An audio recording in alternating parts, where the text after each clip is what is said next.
በርዕሰ ሊቃነ ጳጳሳት ፍራንቺስኮስ ስም የስደተኞች ማዕከል ተከፈተ። የህንድ ባንግላዶር ሊቀ ጳጳስ በቀድሞ ርዕሰ ሊቃነ ጳጳሳት ፍራንቺስኮስ ስም የስደተኞች ማዕከል ከፈቱ።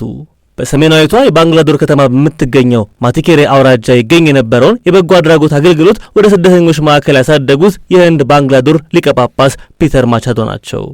የሐዋርያዊ አገልግሎት የምክር እርዳታን፣ የህግ ድጋፍን፣ አጠቃላይ ክህሎትን ለማዳበርና ማህበረሰቡ ድንገተኛ እርዳታ ሲያስፈልገው መድረስን ዓላማ አድርጎ የተከፈተው ይህ ማዕከል የተቋቋመው ከስካላብሪኒያን ሚስዮናውያን ጋር በመተባበር ነው። ማዕከሉ የተመረቀው ህዳር 25 ቀን ሲሆን ብፁዕ ካርዲናል ሲልቫኖ ቶማሲ ከሊቀ ጳጳስ ፒተር ማቻዶ ጋር በመሆን የመሰረት ድንጋዩን አስቀምጠዋል።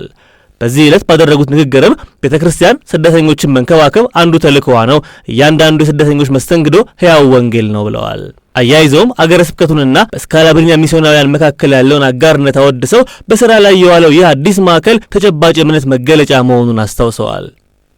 የስካላብሪኒያን ሚስዮናውያን ላለፉት 150 ዓመታት ሙሉ ትኩረቱን ስደተኞች ላይ አድርጎ ሲሰራ እንደነበር የገለጹት የማህበሩ የበላይ አለቃ ወንድም ሊዮኔር ኪያሬሎ ይህ ማዕከል አንድም ስደተኛ ያለ ድጋፍ እንዳይቀር የሚሰራ ማዕከል ይሆናል ሲሉ የማዕከሉን መጻኢ ተልዕኮ ከወዲሁ አስቀምጠዋል።